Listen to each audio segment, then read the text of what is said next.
of like you get to step back in time and pretend that you live in a different century. Welcome to Stuck in Vermont, brought to you by 7 Days in HD. That's right, we've gone high definition.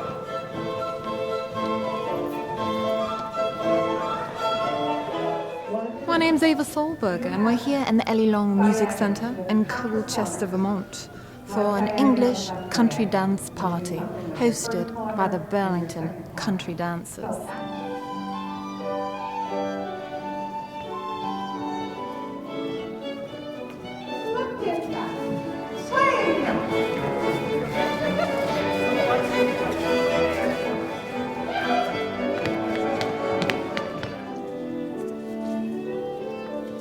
I love dancing, I do. Practically the most fun you can have standing up. If somebody says to you, oh, we're going to do Orleans baffles, and you say, oh, yes, I love that dance. It's fun, it's inexpensive, you meet a lot of nice people. I love it. Like, everyone's wonderful, and there's always live music, which is great. It's our passion. I didn't start out as a dancer. I'm sort of a klutz. I had a friend when I was in graduate school who did Scottish dancing. That's where I met my wife, and we've been dancing probably over 30 years. I started back in the early 1980s. I was an avid contra dancer. I have to admit it, I was interested in finding a venue where I could actually make these dresses and then dance. Right. I started dancing actually for English country dance a long time ago. Probably I was in middle school. I was pushed around and pulled around in a total daze, and all of a sudden it just kicked in, and I loved it. I am a dance caller and leader for English country dance. I have been doing it for almost 30 years. Step to each other. Come back up. Separate them. Pass around one leg. Circle. Yes. English country dancing is a tradition that dates back to the 1600s. That's right, Elizabeth I enjoyed it.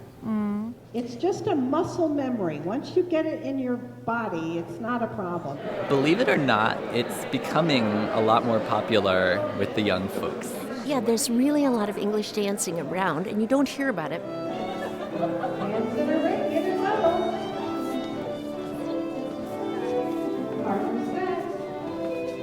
Pass by. It was also the rage during the time period of Jane Austen. Perhaps you remember it was at a country dance where Elizabeth snubbed Mr. Darcy in Pride and Prejudice. This was very important to her in her life.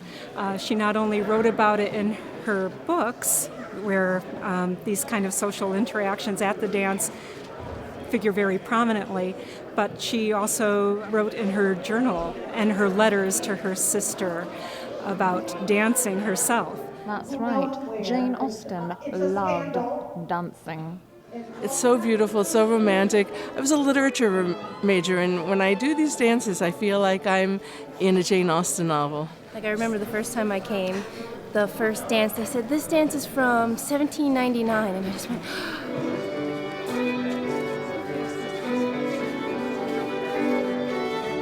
It's been around for quite a few years, decades actually, and started out as more or less a university group, a lot of university professors and IBMers. I'm an engineer at IBM, and I dance for recreation. Computer people and engineers, and they like the precision and the patterns.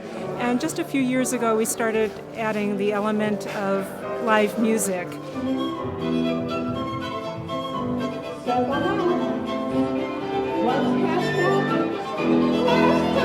Well, it's music that dates from 1651 all the way to the present. So I play here frequently, and so do a lot of wonderful musicians. If you've never danced before, you don't even need to take lessons. You just come to an evening's dance. Usually the dances start off fairly easy. I like to dance with beginners a lot of times because I like to help them, and I don't mind dancing as a man. English dancing is a small enough community, even nationally, that you see people at big weekends, you see them at events. And so once you get into it, you can travel and do it at different places, and then it becomes really your friends. And most of our friends are really English dancers because that's where we spend most of our time.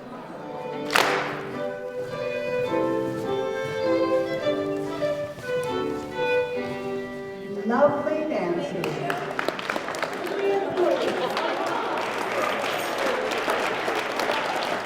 Happy 2011. We'll get stuck in Vermont with you again very soon. And here's a little bit from Jane Austen's Persuasion. The girls were wild for dancing, and the evening ended occasionally in an unpremeditated little ball. This was like the chance that women and men got to talk to one another. Unfortunately, there's no one else our age here. So.